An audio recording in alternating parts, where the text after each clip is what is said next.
We're presenting on the cerebellum for Neuro Club. And quick announcement, there's a vestibular rehab thing at Carrick down south an hour. If you want to register, I can get you the information after, but we're going to go for it. There's a student discount for it too. Yes. So it's only $99. Yep. Cape Canaveral. Cape Canaveral. Yep. And there's going to be a real life patient there. So yeah, we're doing the cerebellum. Essentially, what the cerebellum is, it's like your movement place in your brain. It's going to coordinate all your movements. It's going to take in your proprioceptive information, take in your vestibular information, visual information, everything like that. It's going to process it super quickly and then send it right back out to make sure your movements are exactly what you want them to be. So like I said, your afferent tracts are going to be like your spinocerebellar tract, your vestibulocerebellar tract, your rubrocerebellar tract, all these different tracts that are going up to the cerebellum. It's going to read all that information in that split second, send it down those efferent pathways, and then that's going to be like your cerebellothalamic, cerebello-rubral, cerebello-reticular. Those are going to keep you upright, make sure your movements are smooth, again, exactly what you want, when you want, and it's going to double check that all at the same time. So we'll get more in depth with that in the later slides. So yeah, the basic mechanism for how this works, let's say like Blaine's throwing me a football, I got to catch it. I know that the football's going to be coming in my face, I have to put my hands there and stop it. The feed forward mechanism, the ready mechanism in my brain is the cerebral cortex deciding what's going to happen. That's my hands going to my face and catching the ball. It's going to tell the cerebellum what it plans to do, and the cerebellum has to tell the cortex where the hands are, where the body is, and where the football is, all coordinated. Once that happens, that information goes back to the cerebrum. The intended movement plan is sent from the cortex to the cerebellum and to the ventral horn cells. So the cerebrum goes down to the ventral horn cells and the cerebellum at the same time, and the ventral horn cells communicate with the cerebellum. So the cerebellum receives two copies of what it thinks the cerebrum is telling the body to do. And what it does is it compares the two plans and makes sure that there's no differences between the two plans. So when that mechanism happens, then the feedback or the go pattern can be sent, and the cerebrum can tell the body what to do exactly and send the pathway. So if everything matches up, if the two plans match up, it'll say go, and my hands will go in front of my face and catch the ball. But the cerebellum can correct at any point in that mechanism.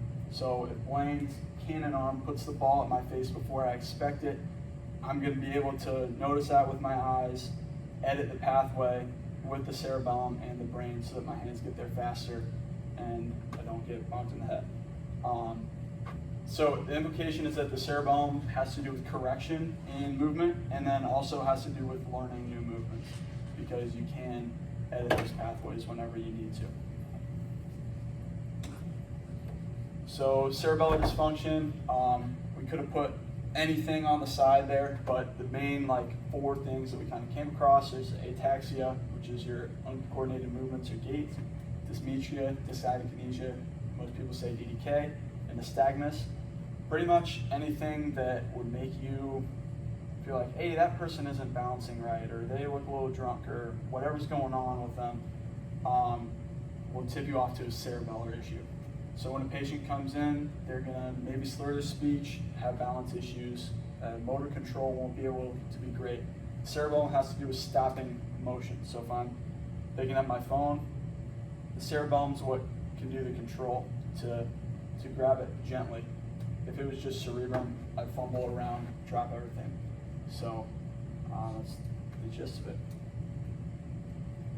All right, so there's some testings, obviously, we can do clinically. That's what the class is for, what we're in school for. So for basic coordination testing, you have your finger to nose. So you'd have your patient stand in front of you.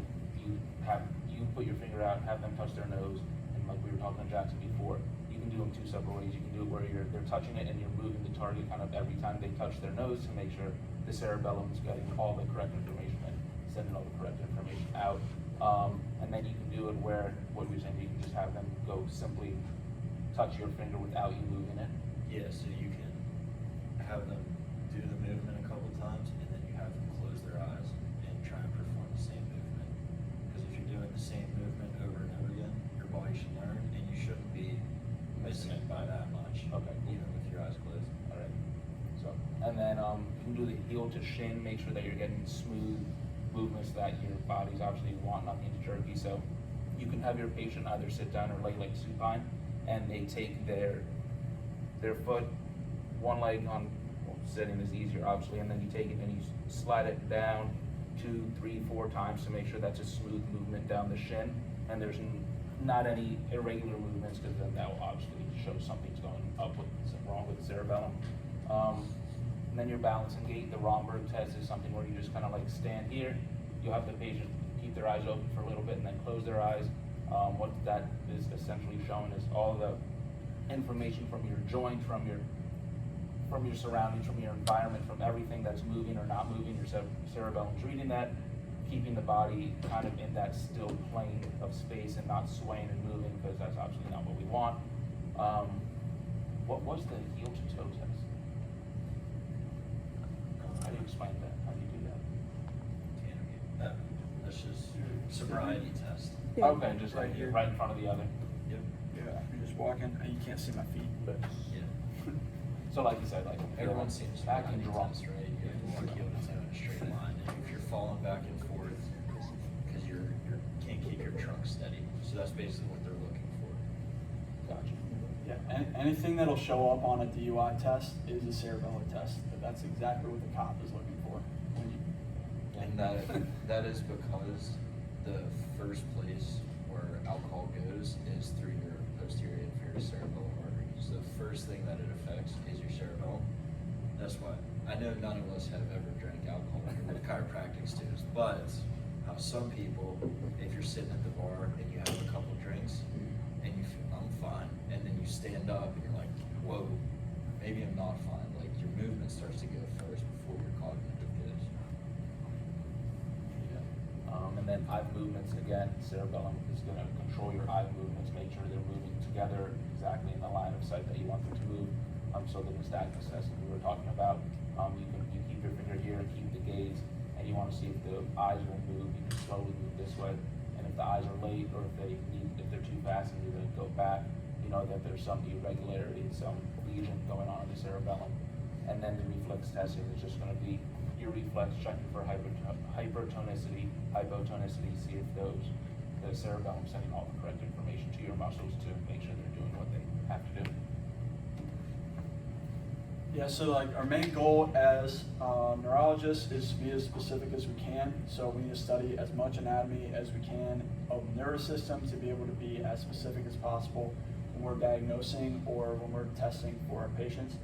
So if a patient's having an issue bouncing on their left foot, it could be a dorsal spinocerebellar issue, it could be a ventral spinocerebellar issue. I don't know the differences between treating those, but I'm here to learn that, and it could be a non-cerebellar issue, but you want to be as specific as you possibly can because your treatment for each type of issue is going to be different. So, for the treatment, first we want to find the location of the lesion or deficit. So we're going to use testing to learn everything that we can to create the most accurate guess in that area.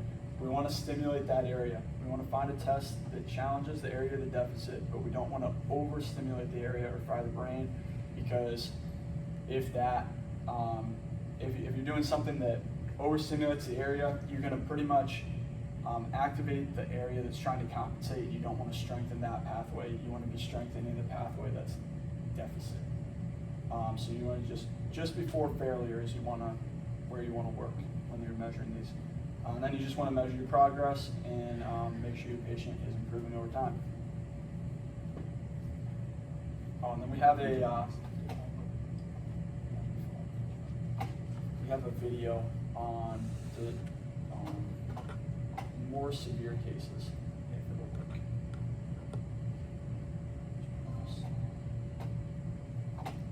In terms of the portion of the cerebellum refers to abnormal posturing that typically occurs in the context of serious brain injury. It occurs when one set of muscles becomes inactivated whilst the antagonist muscle group is not. It can be demonstrated by applying a painful stimulus such as supraorbital pressure, or performing a trap squeeze. Given that they're both indicative of serious brain injury, they're both associated with a generally poor prognosis. In decorticate posturing, the flexor muscle groups of the upper limbs predominate, making the patient flex their arms towards their core. A useful way of remembering this is that decorticate is towards the core. In decerebrate posturing, the extensor muscles of the upper limbs predominate, resulting in internal rotation of the arms and extension at the elbows. The word decerebrate has several E's, and it can be remembered as E for extensors. In both forms of posturing, the extensor muscles of the lower limbs predominate, resulting in extension of the lower limbs. The reason these forms of posturing are different is thought to be related to a key structure within the midbrain called the red nucleus. It's the origin of the rubrospinal tract, which is responsible for control of muscle tone in flexor muscle groups. Decorticate posturing arises due to brain injury above the level of the red nucleus in the midbrain. This results in disinhibition of the red nucleus and the rubrospinal tract, leading to increased stimulation of the flexor muscles of the upper limbs. On the Glasgow Coma scale, it gives a motor score of 3. Decerebrate posturing, on the other hand, arises due to brain injury below the level of the red nucleus. Disruption of the rubrospinal tract results in impairment of flexion and hence abnormal extension in the upper limbs. Decerebrate posturing is considered a more serious sign as it is suggestive of an injury lower down in the brainstem. It therefore gives a GCS motor score of 2. Though there are some neuroanatomical differences in terms of their causes, the main point to remember is that both forms of abnormal posturing are suggestive of significant brain injury, more specifically current or impending brain herniation.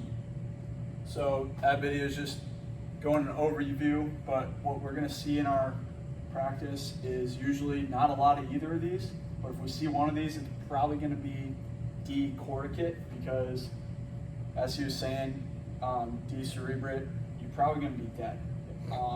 If it's a cerebellar issue that you're really messed up back there, your spinal cord is probably severed. It's very unlikely that you're alive. So what we're going to see a lot of is this decorticate processing, and that's when your old lady or old guy is coming in and they're hunched over like this because they're not using those extensor pathways as much, and their frontal cortex is not disinhibiting the flexors. So probably see a lot of that, but probably not a lot of the severe cases of cerebellar deficit. That's all we have. If you want to read the summary of, we're not on the thing. If you want to read the summary, there's a good summary I found in a textbook, but we're just going to leave that up there. We're going to spend the rest of the time practicing the test that we have on the other slide, and I'll put that up there too unless anyone wants to read this. Questions? Yeah, the pose that it showed for like a decorticate injury looks a lot like when somebody has a severe concussion. Is that the same thing, or is that just a coincidence? I think it's a coincidence, but I really don't know. I know that because it's the same thing. But not permanent. It's going to just be like that temporary issue. It's going to be not that permanent issue. It's like if someone gets knocked out really cold and like hits the back of their head, they kind of like will go like that. Yeah. That's going to be that temporary issue because there's not that signal being sent like it should be, but it's not going to be permanent. Like if someone had a stroke in their cerebellum or something like that, where it's going to be a permanent, like you see people have strokes like this, or even like that. Like some people will be either which way. But yeah, it's the same thing, but it's more obviously temporary. You will see different types of, like, you'll see the guy go like this, or you see him like go like this, and that's the same kind of thing that's going on there. Yeah. Any more questions? Yeah, and if Jackson, if you want to run through any tests that Jackson's been doing the care diplomat, and he has a lot of interest in cerebellar tests that if you want to show us any of them. Sure. The easiest one, that's the most common. And one thing, guys, when you're looking at lesion, like once you know where the lesion's at, then you know what you're going to treat. And so those two positions, decorticate and decerebrate, those are super helpful because you already know where the lesion is. So now you have an idea when you're going through your exam. Okay, this is what I'm probably going to see. This is what I want to test. test. And these are the areas I want to focus on treating. So if you have someone who has a decorticate position, like, and you have them do distatic akinesia, the problem isn't in their proximal limb, so they may be fine. And it's just a starting point where you can alter your test. So you already know what you're looking for. I'm sure everyone saw this season, Trevor Lawrence get hit. Did anyone notice his posturing as soon as he went? No, so he wasn't decorticate. He actually had a reverse fencer reflex, which is also another primitive reflex you'll learn in pediatrics, is when one side extends and one side flexes. So he did this with one side and then brought his foot up. And so already you know, okay, I know what my therapy is going to be. I know which area is going to target. So just like that, you don't even have to do an exam. You already know what area is injured. But yeah, so you can go back to the slide and we'll just run through all of them.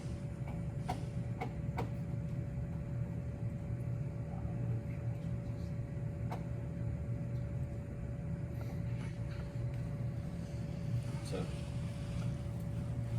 finger to nose, again, you can have someone just with their eyes open, and I'm just looking for, can you do it? And you see right at the end there, that little tremor, right before you touch my finger. It's just subtle. But that's all you're looking for with this. Can they smoothly make a movement without that little ratchety correction at the end? Because then you know there's some type of dysfunction. So you can do that, or just right there. And you want them almost extended. So now just 1, 2, 3. Now close your eyes.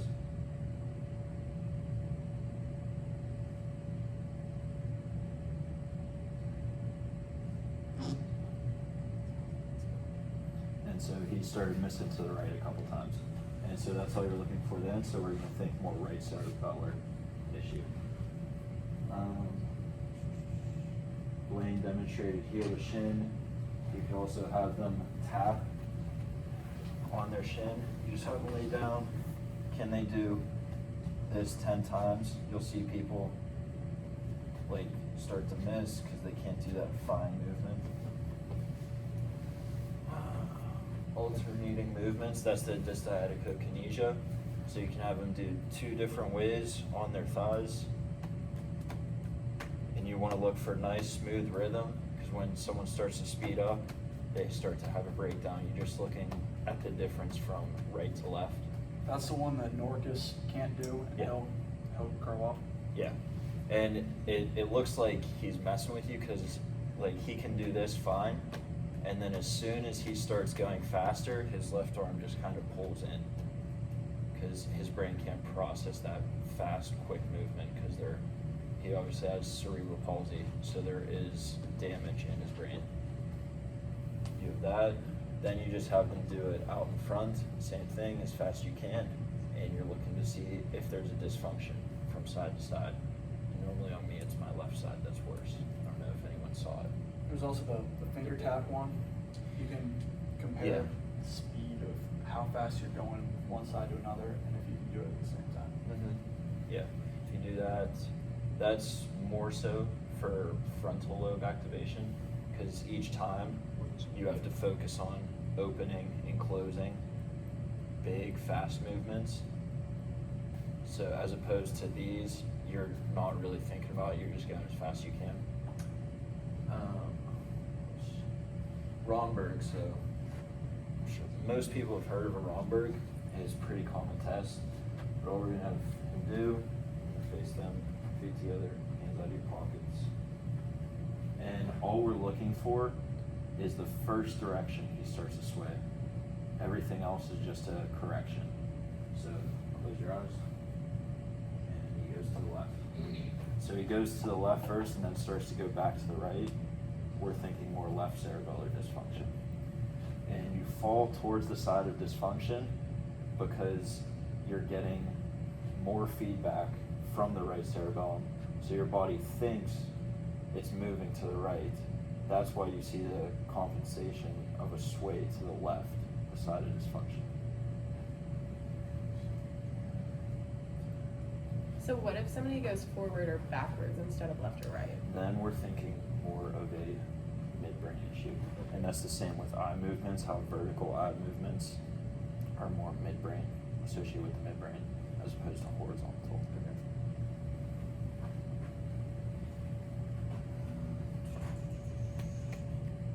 We can do posture. So this is the rebound phenomenon. You just have someone hold out their arm. So try and resist me. And you see how he stops. People with cerebellar dysfunction, they don't have the ability to stop a movement. So you'll see them, once they let go, they'll do one of these because they can't correct. In the cerebellum, the greatest number of cells in the cerebellum are inhibitory neurons. So you get a big firing of the Purkinje cells to start a movement. Then you get that smooth movement. Then right at the end, there's another complex spike of cells that are fired to stop your movement. So if you have dysfunction there, the inhibitory ones are the first ones to go. I can't stop myself once I start the movement.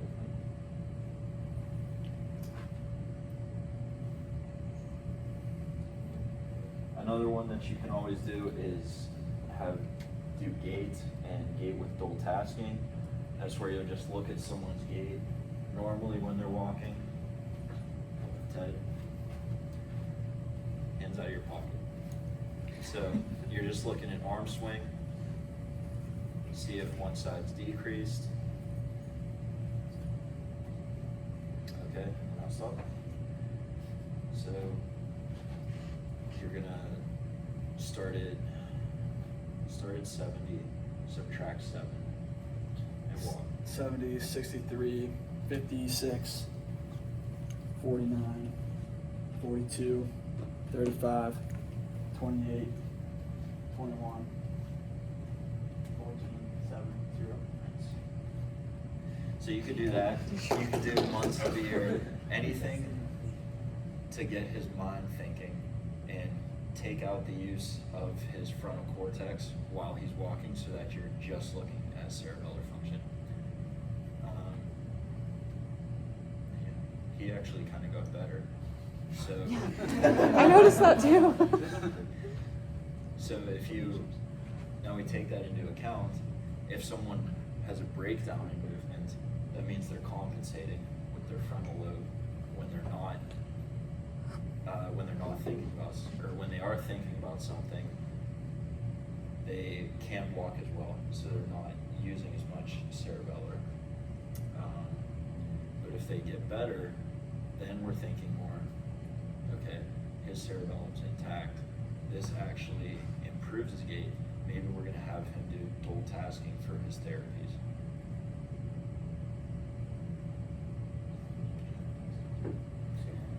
So, All right, so if anyone wants to practice these, we can break out and do that. And yeah, thanks for coming.